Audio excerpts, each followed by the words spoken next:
Good morning ma'am. Good morning ma'am. Good morning good ma'am. Morning ma'am. कैसे हैं आप लोग? मैम ठीक है। Good we are morning. Fine. कैसे हैं? How are you all of you? मेरी आवाज़ सुनाई मैम दे रही है? फाइन। Ma'am fine. ओके, तो गुड मॉर्निंग मैम। हाँ बेटा, गुड मॉर्निंग। हम ये लेसन पढ़ रहे थे हिस्ट्री का, the making of regional cultures. आप लोगों ने घर में रिवाइज करिया था इसको?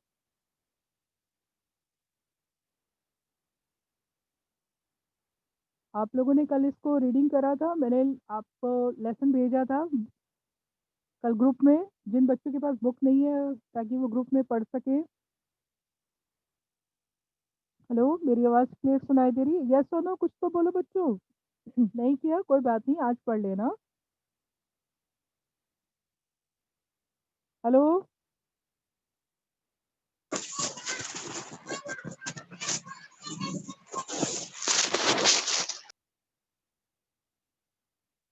मेरी आवाज़ सुनाई दे रही है सबको? Yes ma'am, clear. Morning ma'am. Good morning. तो आज हम इसको कंटिन्यू करेंगे, the Rajput and tradition of फिरोजम। आज हम पढ़ेंगे कि राजपूत जो थे उन्होंने राजस्थान को क्या पहचान दी। जब हम किसी स्टेट के बारे में पढ़ते हैं कि क्या उनकी खासियत थी या कोई रीजन के बारे में पढ़ते हैं, तो उनकी क्या ऐसे दूसरों से अलग उस चीज़ को बताता है। सपोज उनके रूलर्स उनको अलग बताते हैं, जैसे हमने कल पढ़ा था, किसी की लैंग्वेज उनको अलग बता देती है ना। कहीं के डिश जो है अलग अलग क्षेत्रों के, वो उनको अलग कर देते। तो यहाँ पर हम पढ़ेंगे कि राजस्थान से ऐसी क्या बात थी जिसने सारे स्टेट से या सारे रीजन से उसको अलग रखा था। In the 19th century, the region that constituted most of the present day Rajasthan was called Rajputana by the British. कि 19th सेंचुरी में जो हमारे देश में तब ब्रिटिशर्स का राज्य था और वो राजस्थान को राजपुताना बोलते थे। While this may suggest that this was an area which was inhabited only or mainly by Rajput, वो इसलिए भी कहते थे क्योंकि यहाँ पे ज़्यादातर या तो राजपूत रहते थे या फिर बिल्कुल सभी लोग जो थे मोस्टली राजपूत लोग ही रहते थे। This is good morning ma'am. Good morning बेटा। तो ये जो बात है इसमें कितनी सच्चाई है ये हमें नहीं पता। There were several groups who identified themselves as Rajput in many areas of northern and central India. अब राजपूत जो है, कई लोग अपने आप को खुद भी अपनी उपाधि या अपना सरनेम जो जोड़ लेते थे, खासतौर पे जो नॉर्दर्न और सेंट्रल इंडिया में जो लोग रहते थे। तो ये कहना है कि जो राजस्थान है केवल राजपूताना लोग ही रहते थे इसलिए उसको राजपूताना नाम दिया गया था ब्रिटिशर्स में, इसका हमारे पास कोई प्रूफ नहीं मिलता। And of course there are several people other than Rajput who lives in Rajasthan. इसके अलावा भी राजस्थान में बहुत सारे उस समय लोग जो थे वो रहते थे, केवल एक राजपूताना लोग ही नहीं रहते थे। However, the Rajputs were often recognized as contributing the distinctive culture in Rajasthan.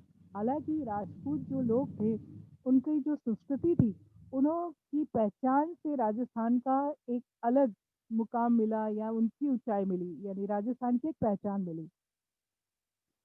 These cultural traditions are closely linked with the ideal and aspiration of ruler. ये जो संस्कृतियाँ थी ज़्यादातर जो वहाँ के जो राजा थे, ये अपने आप में एक आदर्श रखते थे और बढ़ावा देते थे अच्छी बातों को, दूसरों को बढ़ावा दे या दूसरों के आगे एक अच्छा नमूना रखते थे, आदर्श रखते थे, ताकि जो इनके सब्जेक्ट या प्रजा है या दूसरे लोग जो है इनकी अच्छाइयों को देखकर उसको फॉलो कर सके। From about the 18th century, most of the present day state Rajasthan was ruled by the various Rajput families. 8वीं शताब्दी से लेकर आज भी राजस्थान में बहुत सी जो परिवार है वो राजपूत फैमिली आज भी रहती हैं राजस्थान में। जैसे कि आपने चैप्टर 2 में पढ़ा था पृथ्वीराज पृथ्वीराज चौहान के बारे में, चैप्टर 2 में आपने पढ़ा था, was one such ruler. Prithviraj Chauhan जो है एक बहुत प्रसिद्ध राजा हुए थे राजस्थान के, आपने उसके बारे में चैप्टर 2 में पढ़ा था। These rulers cherished the idol of the hero who fought valiantly, often choosing death on the battlefield rather than to defeat. ऐसे राजा जो पृथ्वीराज जैसे महान थे, महान योद्धा थे और मरने से नहीं डरते थे। उनको लगता था कि हारने से ज़्यादा बेहतर है कि हम मर जाएँ। या तो हम मर जाएँगे या फिर हम जीत हासिल करेंगे। यही जज़्बा लेकर, यही जोश लेकर वो युद्ध के मैदान में लड़ते थे और ज़्यादातर वो अपनी जो लड़ाई होती थी, उनकी युद्ध थे वो जीतते थे। क्योंकि या तो करो या मरो वाली स्थिति में होते थे। Stories about Rajput heroes are recorded in poems and songs. जो राजपूत है, हीरो जो नायक बनकर बड़े-बड़े उन्होंने काम किए, वो रिकॉर्ड किए गए हैं बहुत सारी कविताओं में, बहुत सारे गानों में, which are recited by specially trained minstrels. कुछ ऐसे लोग होते हैं जो कि जिनको ट्रेंड किया जाता है, ऐसे सॉन्ग्स को या पोएम्स को गा-गा कर राजपूत जो राजा थे, उनकी तारीफ में, उनके बारे में बताते थे। ये आज भी ऐसे लोग हैं। जो एक जगह आपने देखा होगा, कभी आप जयपुर वगैरह जाओ तो वहाँ पर ये गाकर सुनाते कि राजपूत जो राजा थे उन्होंने कैसे युद्ध लड़े, कैसे वो रानियों के साथ व्यवहार करते थे, कैसा उनका व्यवहार था। यानी उनकी प्रशंसा में पोएम्स और सॉन्ग्स को गाते हैं। आज भी आपको राजस्थान में आप जब जाए जैसलमेर वगैरह की तरफ तो आपको मिल जाएँगे। These preserve the memories of heroes and were expected to inspire others to follow their example. ये जो गाने हैं, ये जो पोएम्स हैं, इनको गा करके लोगों को, इन लोगों की जो यादें हैं, जो राजा ने किस प्रकार से काम किया, कैसी उनकी अच्छाई थी और आप किस तरह से राजस्थान को एक नाम दिया, इसके बारे में जो लोगों की यादें हैं, उसको वो ताज़ा करते हैं। और साथ में लोगों से एक्सपेक्ट करते हैं कि वो इनके एग्ज़ाम्पल को फ़ॉलो करें। यानी जो अच्छी-अच्छी बातें हैं उनके जीवन में, उनको अपने जीवन में फ़ॉलो करें। ये ऑर्डिनरी पीपल से वो एक्सपेक्ट करते हैं। Ordinary people are also attracted by these stories often depicted dramatic situation. और जो साधारण लोग हैं वो भी बड़े उत्साह से, बड़े खुश होकर इन कहानियों को, इन पोएम्स को, इन सॉन्ग्स को सुनते हैं। क्योंकि इन गानों में, इनकी कहानियों में एक बड़ा नाटकीय सिचुएशन होती है, जिसमें क्या होता है, लॉयल्टी होती है, वफ़ादारी होती है ना? वफ़ादारी, लॉयल्टी मतलब वफ़ादार रहना, किसी के साथ धोखेबाज़ी नहीं होती है। इन स्टोरीज़ में देशभक्ति होती है, दोस्ती होती है, प्यार होता है, बदला होता है और गुस्सा होता है। इस तरह के इमोशंस के साथ ही ये कहानियाँ, सॉन्ग्स या पोएम्स को लिखा जाता है। Did women find a place within these stories? अब बात होती है कि राजा के बारे में क्या? क्या लेडीज़ के बारे में भी जगह, मतलब उनके बारे में भी कुछ बातें हैं राजस्थान में? Sometimes they figure as a cause for conflict as men fought with one another to either win or protect women. ज़्यादातर जो है महिलाओं का जो स्थान है, ये जो उनको याद किया जाता है, वो इसलिए याद किया जाता है कि या तो जैसे मान लीजिए कोई बहुत खूबसूरत रानी है ना? या कोई राजकुमारी है और वो किसी दूसरे राज्य में रहती है और कोई दूसरे राज्य का जो राजा है, उसको वो रानी अच्छी या वो राजकुमारी पसंद आ गई, तो वो जो दूसरे देश का राजा है उससे या तो वो अच्छे स्वयंवर में रानी का या उस लड़की का हाथ माँगते और अगर वो राजकुमारी को देने के लिए उसके पिता अगर मानते नहीं है तो क्या करते हैं राजा लोग ना, युद्ध करते थे कि भई हम तुम्हारी लड़की से शादी करने के लिए हम युद्ध करेंगे, या तो तुम युद्ध में हम मैं तुमको हरा दूँगा तो तुम्हारी बेटी से शादी कर लूँगा, नहीं तो तुम स्वयंवर करके उसको हमारे पास सौंप दो। तो इस तरह की भी जो है स्टोरी राजस्थान के राजाओं के अंदर प्रसिद्ध थी। तो कहने का मतलब ये औरतों का जो लेडीज़ था, या तो उनके कारण युद्ध होते थे या उसमें उनको जीतने के लिए युद्ध होते थे या फिर उनकी रक्षा के लिए युद्ध होते थे। Women are also depicted as following their heroic husband in both life and death. अच्छा, जो महिलाएँ होती थी राजस्थान की, जो राजपूताना जो महिलाएँ होती थी, वो अपने पति से जीते जी और उसके मरने के बाद भी जुड़ी होती थी। वो कैसे होती थी? There are stories about the practice of sati or the immortalization of widow on the funeral pyre of their husband. जैसे कि जौहर, जौहर एक ऐसी जिसको हम सती प्रथा बोलते हैं। सती प्रथा एक ऐसी प्रथा होती है बच्चों, जिसमें जो विडो होती है, यानी किसी महिला के पति की अगर डेथ हो गई, तो उसमें धार्मिक अनुष्ठान या धार्मिक एक सेरेमनी होती थी जिसमें जौहर हो जाते थे। अपने जो हस्बैंड है उसकी चिता के साथ ही जो उसकी वाइफ होती थी वो बैठ जाती थी और वो उसी के साथ ही जल जाती थी, अपने आप को मतलब जला लेती थी। तो इस तरह की जो सेरेमनी थी वो सती प्रथा जो है राजस्थान में राजपूताना जो महिलाएं थी उनके बीच में बहुत ज़्यादा प्रसिद्ध थी। तो ये मान के चलते थे कि केवल जीते जी हम अपने पति के साथ ही नहीं, मरने के बाद भी हम उनके साथ ही रहेंगी, ऐसा मान के वो अपने आप को जौहर कर लेती थी या सती कर लेती थी। तो दोस्त who followed the heroic idol often had to pay for it with their life। जो भी बहुत हीरो हीरो मतलब बहुत ज़्यादा जैसे होते हैं ना, पावरफुल होते हैं, लोगों के नेता के रूप में जो एक सशक्त राजा होते थे, वो ज़्यादातर अपनी जान को दे करके अपने आप को नायक या हीरो घोषित करते थे। मतलब लोग जो है इनकी बहादुरी के किस्से उनके मरने के बाद याद करके उनको एज़ अ हीरो, नायक के रूप मॉर्निंग में मैम। रखा जाता था। गुड मॉर्निंग बेटा। तो ये जो है पैराग्राफ आपको समझ में आया बेटा? The Rajput and tradition of heroism, clear हो गया ये? Yes ma'am. Yes, ma'am. अच्छा ये बताइए राजपूत कौन थे, कहाँ रहते थे? इनको राजपूत को पहले राजस्थान का पुराना नाम क्या था जो कुछ बोलते थे उनको? Ma'am Rajputana. Rajputana, very good very good. और राजपूत क्यों राजस्थान को राजपूताना बोला जाता था? मैम क्योंकि मैम वहां पर जो मैम लोग रहते थे मैम वो ज्यादातर मैम राजपूत रहते थे। नहीं तो मैम वहां पर जो सब लोग थे मैम वो राजपूत थे। Very good. और क्या अभी भी ऐसे ही मानते हैं? क्या शुरू से ही बात थी? कितनी सच्चाई थी उस बात में?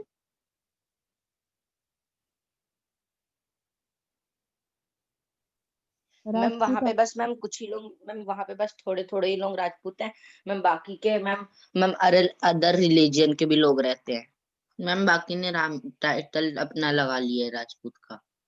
हाँ, एक्सीलेंट बेटा, वेरी गुड। अच्छा ये बताइए कि वो राजपूत के जो राजा थे उनकी क्या खासियत होती थी? क्या उनकी बहुत ज़्यादा ऐसी बात होती थी जो इनको हीरो बनाती थी? मैम उनकी ब्रेवरी मैम वो कहते थे कि मैम दुश्मन के सामने मैम मर जाएंगे पर मैम सरेंडर नहीं करेंगे, सर नहीं झुकाएंगे। हाँ, सरेंडर नहीं करेंगे, मतलब करो या मरो, ठीक है ना?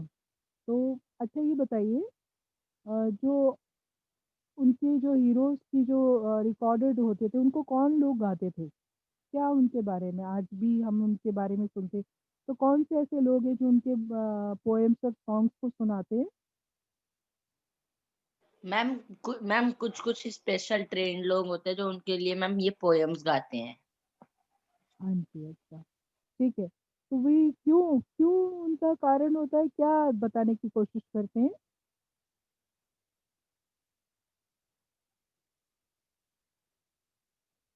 इन पोएम्स को, इन सॉन्ग्स को जो गाते हैं वो क्यों गाते हैं? क्या कारण है उनका?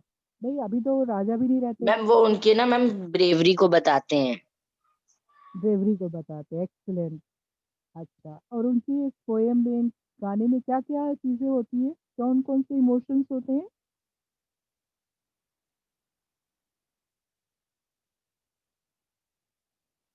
लॉयल्टी होती है, फ्रेंडशिप होती है ना?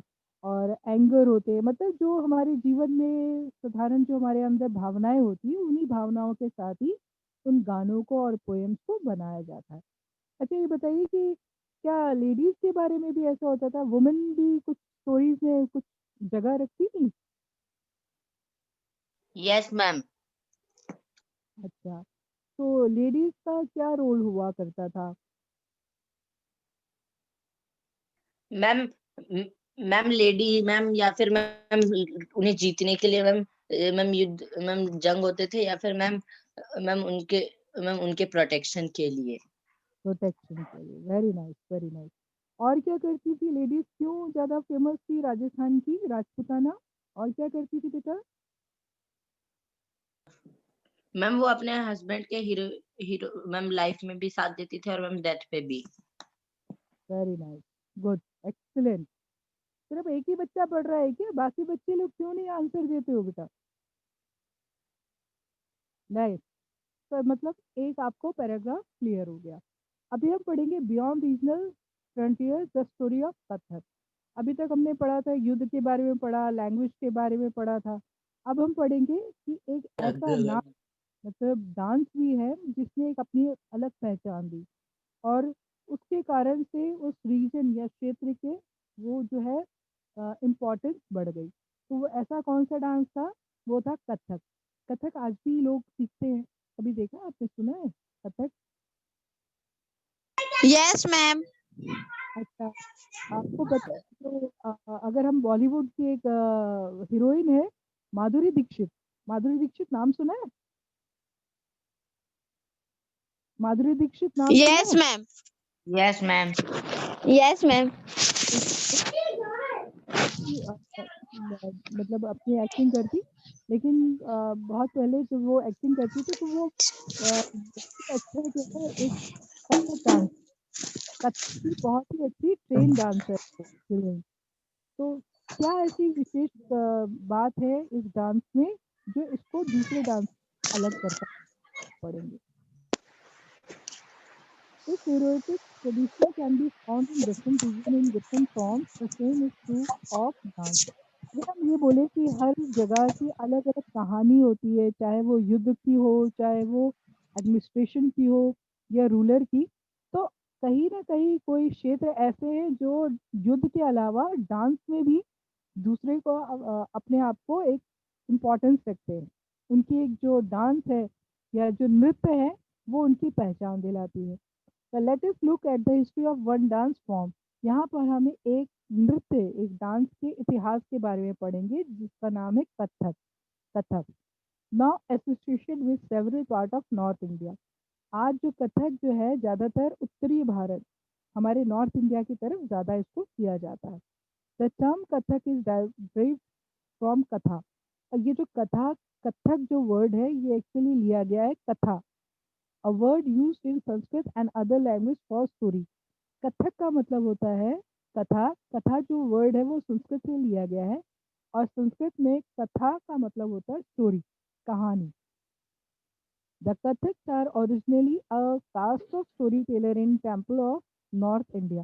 ज़्यादातर जो कथक जो डांस है वो स्टोरी बताते हैं, मतलब नाच करके कोई स्टोरी को उसको डांस के फॉर्म में ही प्रस्तुत किया जाता है। कहाँ पर? पहले ये किया जाता था टेम्पल्स में, मंदिरों में।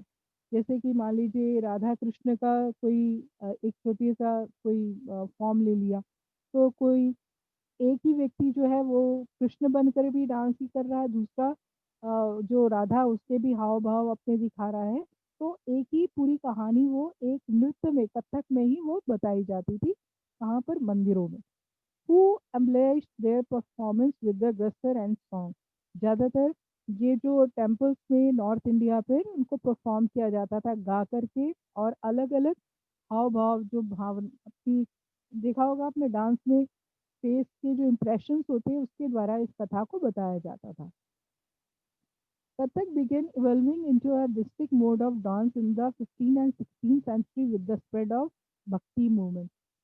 धीरे-धीरे 15 और 16 शताब्दी में, यानी 15वीं और 16वीं शताब्दी में ये जो कथक इतना ज़्यादा फैल गया कि लोग अब इसको भक्ति के मूवमेंट में, मतलब जो अगर कोई कथक डांस कर रहा है तो उसको एक भक्ति का ही रूप मान लिया जाता था। मतलब नृत्य करके अपनी भावना को ईश्वर के साथ जोड़ करके अपनी भक्ति को दिखाना, ये भी एक मूवमेंट शुरू हो गया था 15वीं और 16वीं शताब्दी में। The legend of Radha Krishnan were enacted in folk plays called Ras Leela, which combined folk dance with the basic gesture of Kathak storyteller।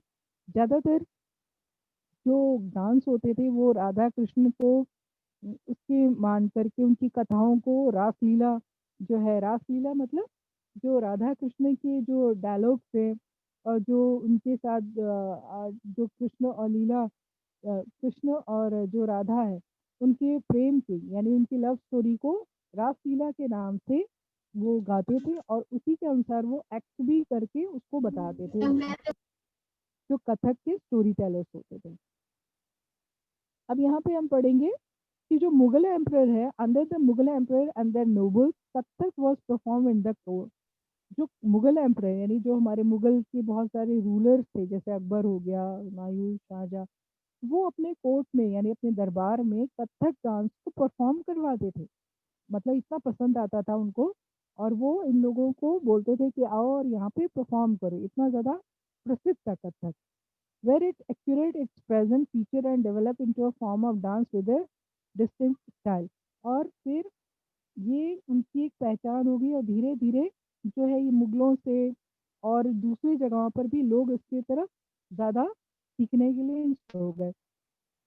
Subsequently developed into tradition of घराना, one in the राजस्थान और Jaipur, now in Lucknow.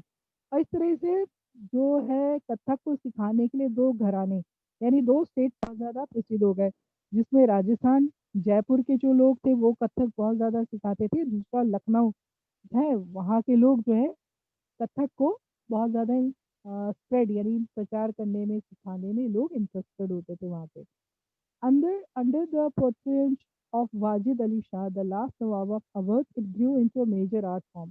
जो last नवाब था अवध का वाजिद अली शाह वो इतना ज़्यादा कथक को पसंद करता था कि उसने उसको आर्ट यानी कला के रूप में प्रमोट किया है कि ज़रूरी नहीं है डांस है, ये कला है और इसको वो बहुत ज़्यादा उसने इसको बढ़ावा दिया। By the third quarter of the 19th century, it was firmly entrenched as a dance form not only in these two regions but in the adjoining areas at present day Punjab, Haryana, Jammu and Kashmir, Bihar and Madhya Pradesh। अब 19th century में अवध से होते हुए जो दूसरे states में भी मतलब पहले तो ये था राजस्थान और लखनऊ में ही ज़्यादा लोग करते थे लेकिन 19th सेंचुरी में ये जो डांस था इतना ज़्यादा मतलब फेमस हो गया कि पंजाब, हरियाणा, जम्मू, कश्मीर, बिहार और मध्य प्रदेश तक के जो लोग थे वो कथक को सीखने में या कथक डांस को करने में बहुत ज़्यादा एक्साइटेड होते थे। Emphasis was laid in intricate and rapid footwork, elaborate costume as well as on the impact of story। अब इस जो डांस की खासियत ये होती थी कि जो पैरों की मूवमेंट इसमें ज़्यादा होती है ना? और इसके जो कॉस्ट्यूम होते हैं वो बड़े रंग-बिरंगी चमकदार होते हैं और उसमें जो कहानी है यानी कि राधा कृष्ण की जो उसकी रास लीला है, उन कहानियों को ही अपने हाव-भाव से, अपने हाथों की मूवमेंट से, कॉस्ट्यूम से, पैरों से, इस पूरी कहानी को वो कथक फॉर्म में दिखाते थे। Kathak, like several other cultural practice, was viewed with disfavor by most British administrators। अब जब ब्रिटिश सरकार हमारे देश में आई यानी ईस्ट इंडिया कंपनी आए तो उन्होंने कथक को प्रमोट नहीं किया, वो उसको एज एक तरीके का एक डांस मानते थे। In the 19th and 20th century, however, it survived and continued to be performed by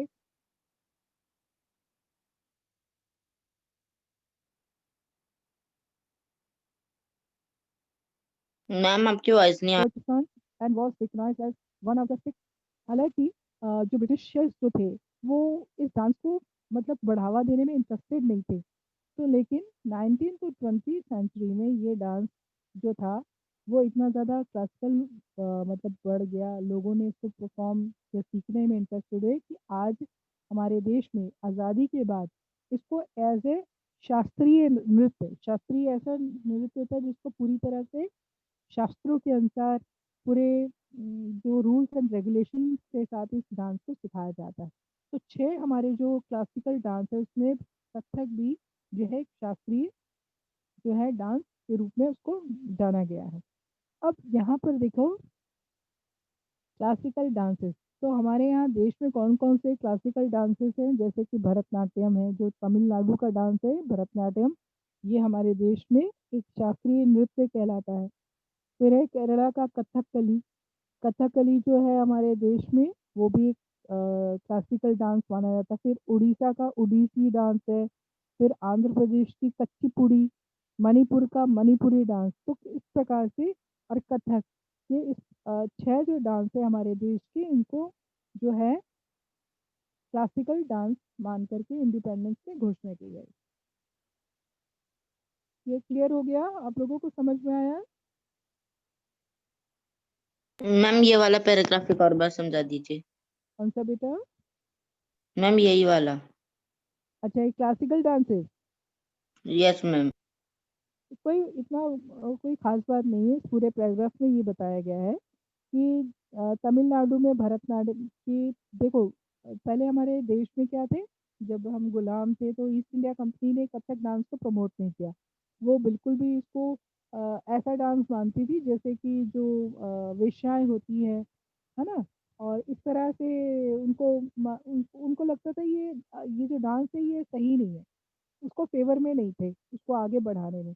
लेकिन जब हम आज़ाद हुए इंडिपेंडेंस में, तो 6 प्रकार के हमारे जो डांस है यानी कि नृत्य हैं, जो अलग-अलग स्टेट से किए जाते हैं। जैसे तमिलनाडु का भरतनाट्यम है, केरला का कथकली है, उड़ीसा का ओडिसी है, आंध्र प्रदेश का कुचिपुड़ी या मणिपुर का जो मणिपुरी डांस है, उसको हमारे देश में फिर शास्त्रीय शास्त्रीय डांस के रूप में उनको पहचान दी गई या बोला गया।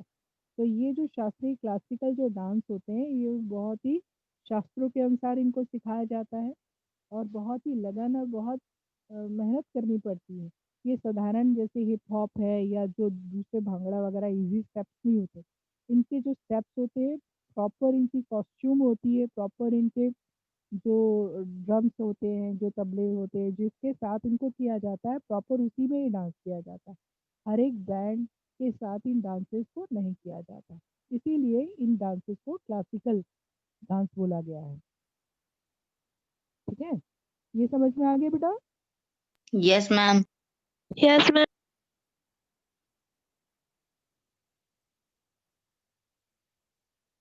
अब हम पढ़ेंगे painting of patron the tradition of manufacture.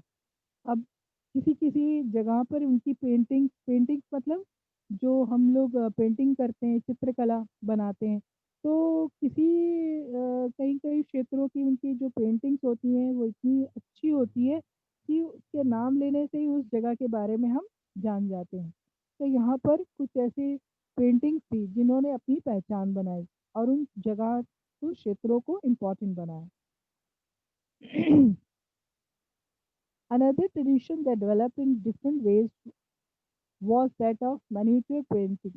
Miniature painting वो होती है जिसमें आप कोई कहानी या ऐसी जो चीज़ होती है जिसमें आप कहानी को या मतलब अपनी पेंटिंग से आप अपनी कहानी या काव्यता को दिखा रहे हैं। एक साधारण जैसे अभी आपको कोई बोल रहा है सीनरी बनाओ, तो सीनरी में कुछ भी आप बना सकते हैं, कोई स्टोरी नहीं बताते, बस अब मतलब मन बना बना ली।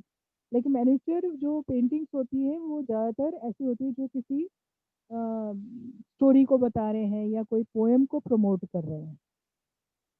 Miniatures are there are very name suggest a very small size painting. ज़्यादातर ये पेंटिंग छोटी-छोटी होती है, है ना? और generally drawn in water colour in cloth और पेपर। और इन पेंटिंग्स को पेपर के ऊपर या कपड़े के ऊपर बनाया जाता है और छोटी-छोटी सीनरीज में इनको बनाया जाता है। ठीक है? The earliest miniatures are in palm leaves और would.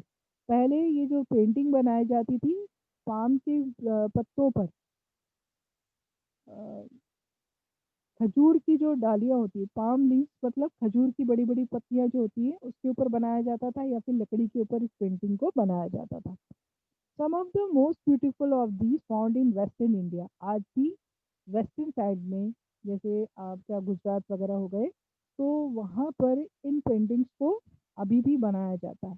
Were used to illustrate Jain texts.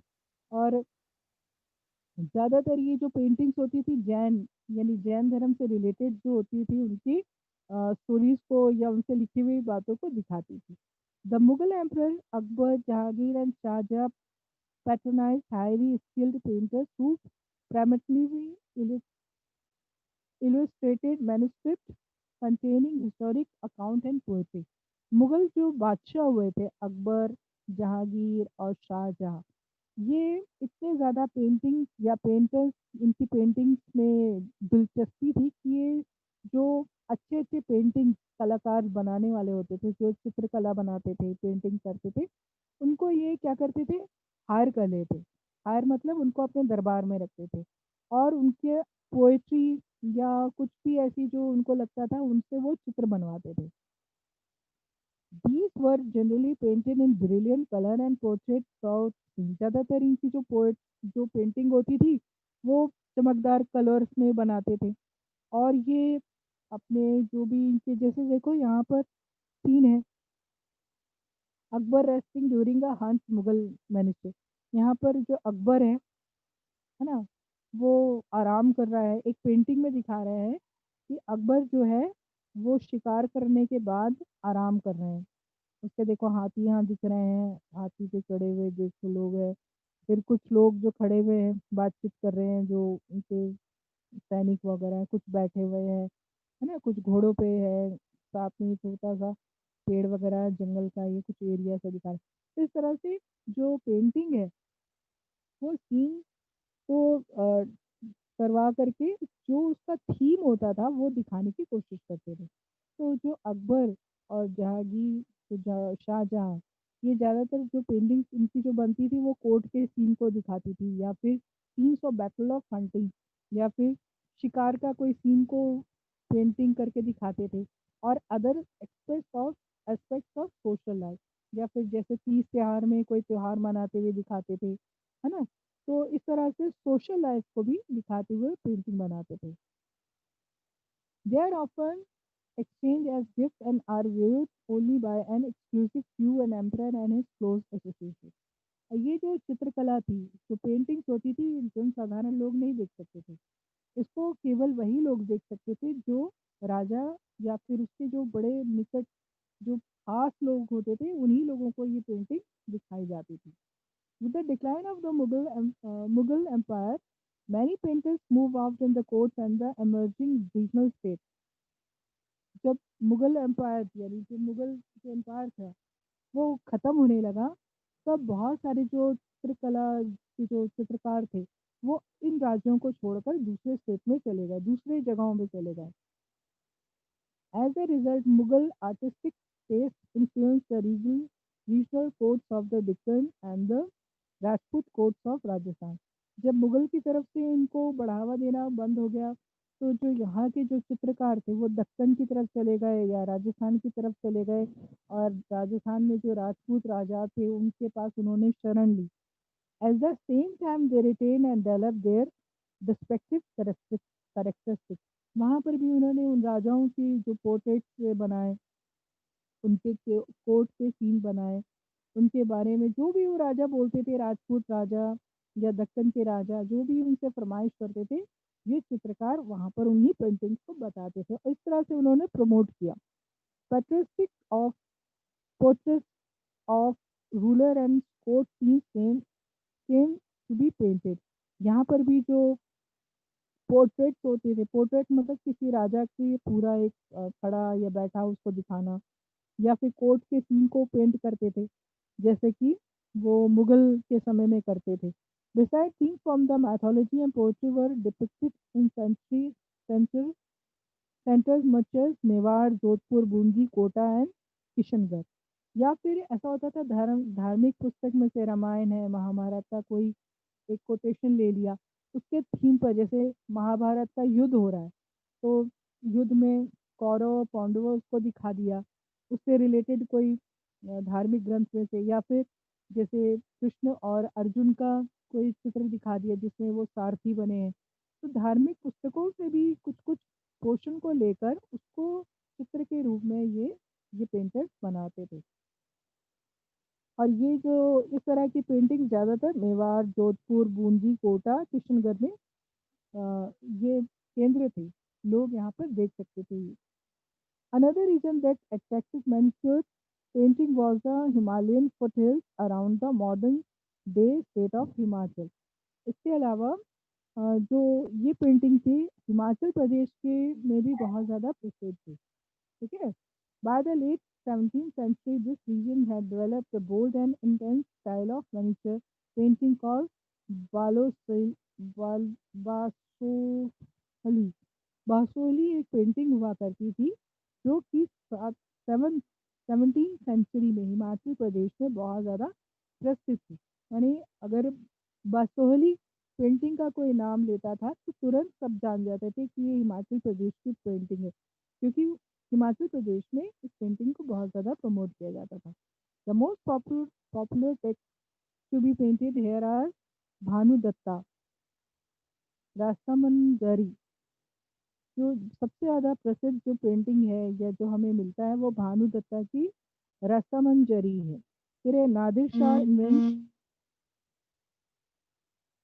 and the conquest of Delhi in 1739 resulted in the migration of Mughal artists to the hills to escape the uncertainties of in the plains। यहाँ पर भी वही हुआ कि जब राजा लोग मुगल राजा जो थे हारने लगे, है ना, तो यहाँ पर भी जो लोग थे जिनको मुगल एम्पायर ने जहाँ पे शरण दे रखी, वो जो लोग थे वो प्लेन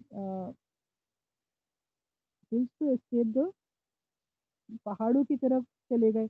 पहाड़ों में जाकर के उन्होंने शरण ली और वहाँ पर जो अपनी चित्रकला का प्रदर्शन था वो लोगों के पास करने लगे या दूसरे जगह पर उनको इंट्रोड्यूस करने लगे।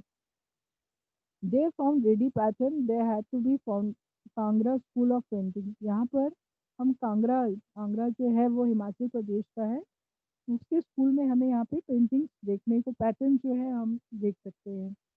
By the mid-18th century, the Kangra artists developed a style which brought in a new spirit into manuscript। अब जो हिमाचल प्रदेश के कांगड़ा के जो स्कूल ऑफ पेंटिंग था उसमें 18वीं शताब्दी के बीच में नए प्रकार की चित्रकला जो थी पेंटिंग्स को प्रमोट किया गया। जो पेंटिंग पहले से लोग करते आ रहे थे उस स्टाइल में कुछ नया जोड़ करके एक नई पेंटिंग को इंट्रोड्यूस किया गया। The source of inspiration was the Vaishnavi tradition.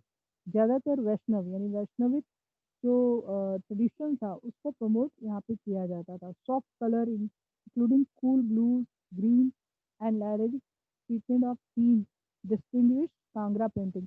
जो इस पेंटिंग में ज़्यादातर नीले रंग का लाइट नीले कलर का यूज़ ज़्यादा किया जाता था, हरे रंग का यूज़ किया जाता था और सॉफ्ट कलर हल्के रंगों से इन पेंटिंग्स को बनाई जाती थी। जो पहले पेंटिंग्स बनती थी बहुत ज़्यादा चमकदार बनती थी, अलग से उसकी पहचान होती थी, लेकिन जब कांगड़ा के जो पेंटिंग्स के आर्टिस्ट बनाते थे वो बिल्कुल लाइट कलर थे, जैसे ग्रीन हो गया, ब्लू हो गया, उनको बना करके अपनी पेंटिंग्स को बनाया जाता था। तो इस तरह से कांगड़ा की जो पेंटिंग्स थी बहुत ज़्यादा हिमाचल प्रदेश में 18th सेंचुरी में वो प्रसिद्ध हो गई। Remember that ordinary men and women painted as well as pots, walls, store, clothes, works of art that have occasionally survived, unlike the miniatures that were carefully preserved in palace of centuries। अब साधारण लोग जो थे वो painting कैसे बनाते थे, जैसे कि गमलों पर, दीवारों पर, फ्लोर पे जैसे आज भी हम रंगोली वगैरह बनाते हैं, या फिर कपड़ों पे। तो ये जो है ओकेशनली हमें आज भी जो है जो पुरानी शताब्दियों से जो उनको रखा गया है वो कभी कभी